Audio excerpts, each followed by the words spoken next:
Headed down the shore? Skip the hassle. Let Beach Caddy handle the heavy lifting. Bellhop and beach cart rentals are available in Ocean City, Sea Isle, Avalon, Stone Harbor, and Wildwood. Use the promo code Jimbo for 10% off bellhop and cart rentals. Beach Caddy takes the stress out of your Jersey Shore trip. Go to beachcaddy.app. Use the promo code Jimbo for 10% off your move-in, move-out bellhop service and beach cart rentals. Best beach carts at the Jersey Shore.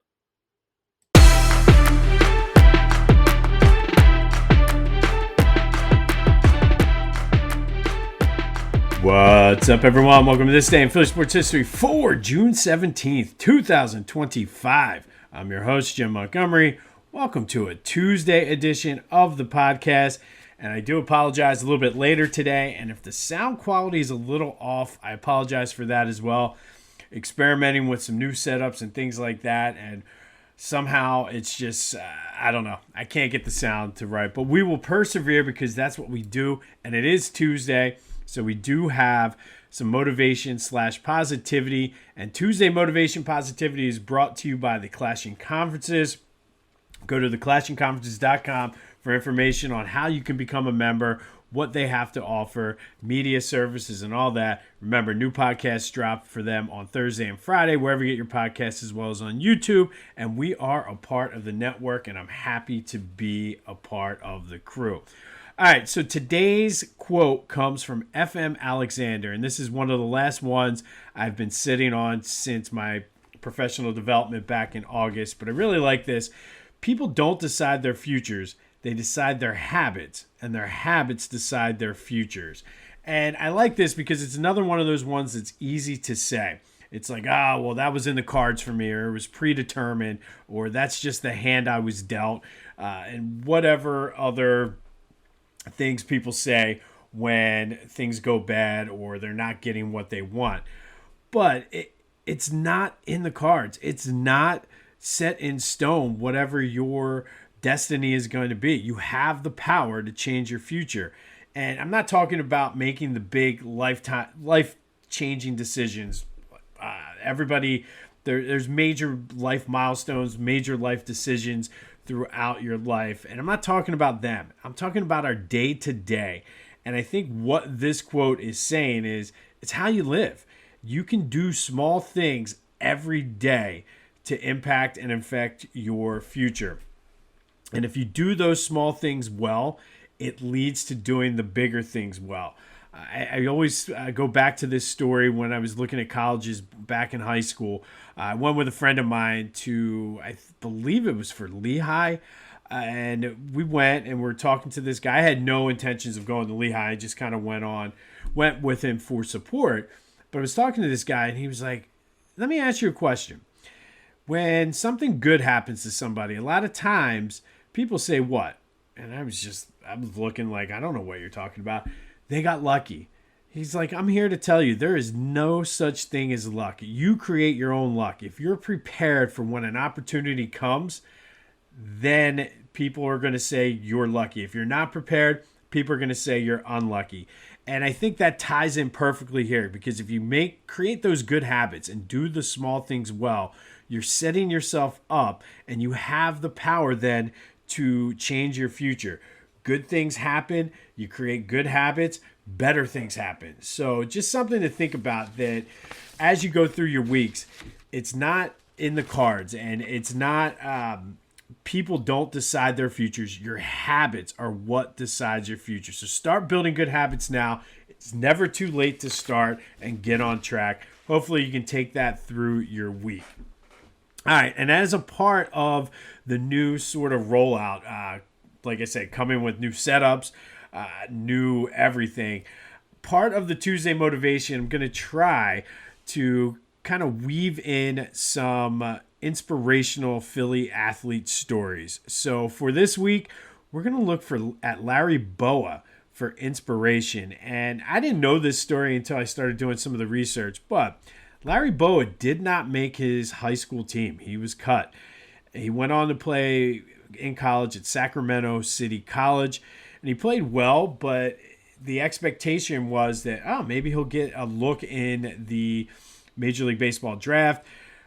Overlooked, didn't get drafted, said he was too small, couldn't hit, And just his coach even said, man, you could be good, but you just can't hit.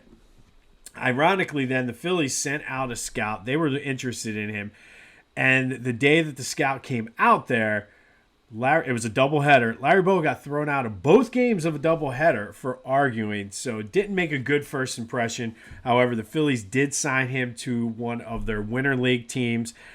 Busted his ass, was able to really improve his hitting, stayed late, took extra BP, fielded ground balls, and it all paid off eventually for Larry, as he was a 5-time All-Star, 2-time Gold Glovers, in the Phillies Wall of Fame, and a World Series champion. And all of that hard work, he created those habits like we talked about with our quote.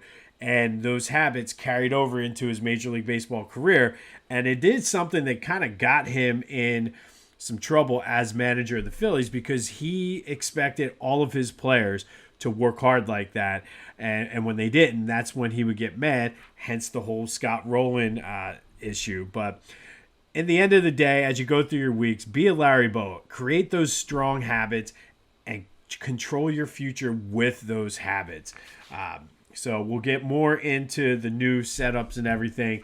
But I thought that was a very cool Larry Bowa story, which I had never heard of before. We always hear about Michael Jordan getting cut from his high school team. Didn't know it happened to Larry Bowa, who became one of the Phillies' all-time greats. All right, speaking of those Phils, good solid win over the Marlins. Again, it's a bad team, but this is a team that you should be doing what you just did against them.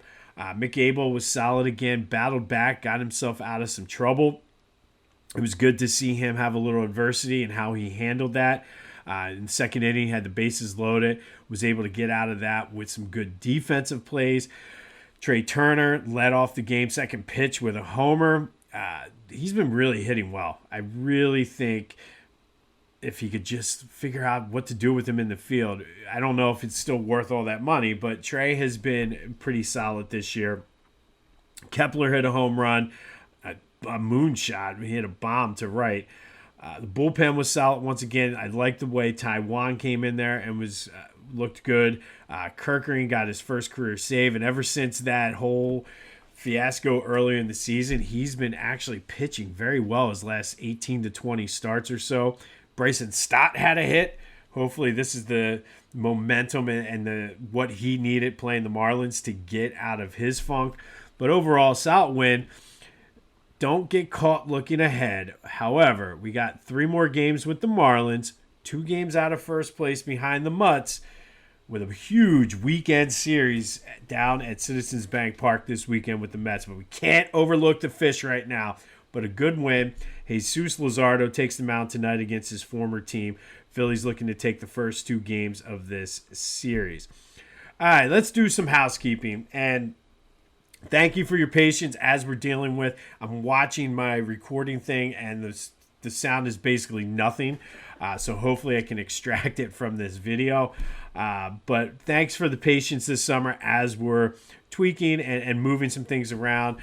Give me some feedback on the inspirational Philly athlete story that kind of ties in with our quote. Hopefully that's something we can continue to do as well.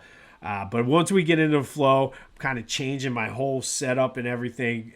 So if we were a store, it would say parting our dust as we complete our construction. So thank you for your patience with that. Still, we'll have some good quality content though. Be sure to like, subscribe, leave a review, whether it's on Apple or Spotify, all of those things. I'm really going to gear up and hit trying to grow and outsmart the algorithm.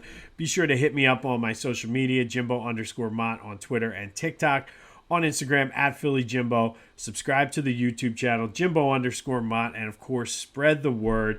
If you're looking for highlights, that is available on my social media, including Facebook and LinkedIn. So come over, check that out. And then don't forget the Discord channel. If you go to the description, it is the first link. Come over. Let's have some good quality Philly sports talk. All right, yesterday's trivia question. I said, who is the major league leader in home runs given up by a pitcher? That would be one Jamie Moyer, the ageless wonder, with 522 of them. The top three actually have a Philly connection, though. Robin Roberts is second with 505, and Fergie Jenkins, the former or the Hall of Fame pitcher for the Cubs, who the Phillies traded away, is third with 484. Thanks to everybody who participated and gave out their guesses for the trivia yesterday. We'll have another trivia question here later in the show. Want to show off your Philly pride without saying a word? Philly Goat has you covered. From tees, hoodies, shoes, and hats, their gear screams Philly louder than an Eagles fan at the vet. Whether you're tailgating in South Philly or trying to flex down the Jersey Shore, do it in style. Hit up phillygoat.com, use the promo code Jim Montgomery, and get 10% off your order. Philly Goat, because being Philly ain't a choice, it's a way of life. Go Birds! All right, June 17th, and we got a little bit of Phils here today. Like I said, when we go into this time of the year, pretty much it's mostly Phillies. But on this day in 1971, Mike Schmidt, who was just drafted a couple weeks prior, made his professional baseball debut in an exhibition game between the Phillies and the Double-A Reading Phillies. They weren't the fighting Reading Phillies yet. But he played for the Phillies, started at shortstop, and hit the game-winning home run. It was not supposed to stay in Reading, but ended up staying in Reading. They were going to send him down to single-A ball to get ready and work his way up. But after his performance and being able to hit the game-winning home run against the Reading Phils, they decided to keep him in Reading. Didn't have a great season in Reading. But the following year, tore up AAA up in Eugene. I forget what the Eugene mascot was. But he was called up late in the 72 season and then made his major league debut in 1973. He is in the Reading Baseball Hall of Fame, even though he did not have a stellar season that year in Reading. But Mike Schmidt made his pro debut in an exhibition between the Phillies and the Reading Phillies, hitting the game-winning home run for the big league club against Reading down in Reading. And then in 2012, the Phillies lost to the Blue Jays in Toronto 6-2. John Mayberry and Jim Thome both homered. For Thome, it was his 100th career home run with the Phillies. He became the fourth player in Major League Baseball history to have 100 home runs with three different teams, joining Reggie Jackson, Darrell Evans, and Alex Rodriguez. For Thome, he did it with Cleveland, the White Sox, and the Phillies. This was actually his second stint with the Phillies after being there in the early 2000s. Adrian Beltre actually joined them. So there's five players who have hit 100 home runs or more with three different teams. Jim Thome joined the list on this day in 2012. All right, that does lead us to today's trivia question, though. Kind of off the beaten path. I wasn't going to go with this one, and I read it in, a Phillies newsletter that I get, and I thought this was interesting. So I wanted to see how many people could get close to this one. But who is the Phillies' career leader in strikeouts per 9 innings? Hit me up on any of my social media. Go to the Discord channel. Back to the Future voice and text line 267-495-8531. But who's the Phillies' career leader in strikeouts per 9 innings? Not probably who you would think. But let me know your thoughts and get your answers in for that. And then finally today, our greatest individual season in Phillies sports history. Let's recap yesterday's Flyers region matchup. Bobby Clark from 1975-76 beat Claude Giroux from 2017-18 with 79% of the vote. The Hart Trophy winner moves on, and the second round is set for the Flyers region.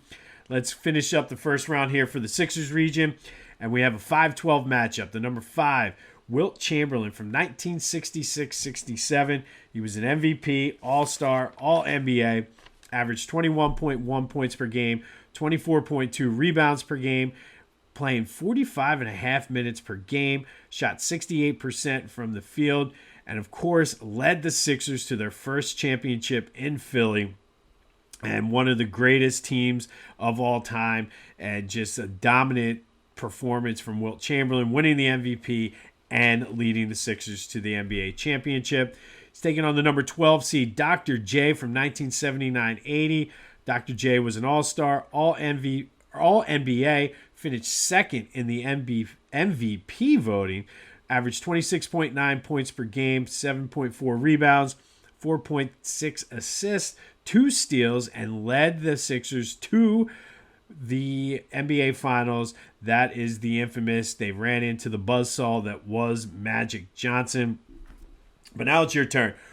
Which season was better? Wilt Chamberlain in 1966-67, Dr. J in 79-80. Hit me up on the Discord, any of my social media, the Back to the Future voice and text line, smoke signals, whatever you got to do, get your vote in. Wilt Chamberlain in 66-67, Dr. J in 79-80. Get your vote in. Who moves on? And I also want to give a shout out to Lotwin.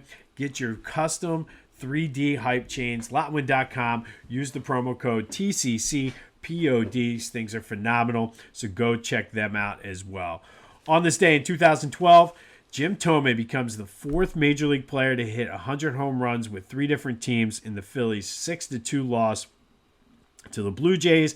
1971, Mike Schmidt makes his professional baseball debut in an exhibition game. And I remember they used to play the Reading Phillies all the time in a random exhibition game down in Reading. It was a cool thing.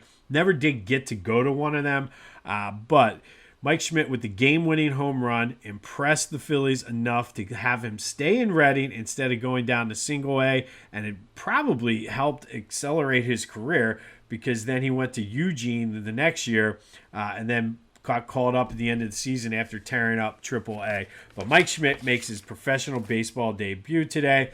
Let me know your thoughts on the new setup. Again, I apologize for the sound, but I can see it right now. I look much clearer than I ever have. I don't know if that's a good thing or a bad thing, but we will have more on the Phillies tomorrow. And don't forget, as you go through your weeks, create meaningful, good habits. Do the small things well, and that's going to have a major impact on your future. Don't worry about the big things because that'll come. Be a Larry Bowa. Work hard, create strong habits, and that is what's going to impact your future. This has been This Day in Philly Sports History for June 17th, 2025. My name is Jim Montgomery. Go have yourselves a Tuesday. And until next time, I'll see you when I see you.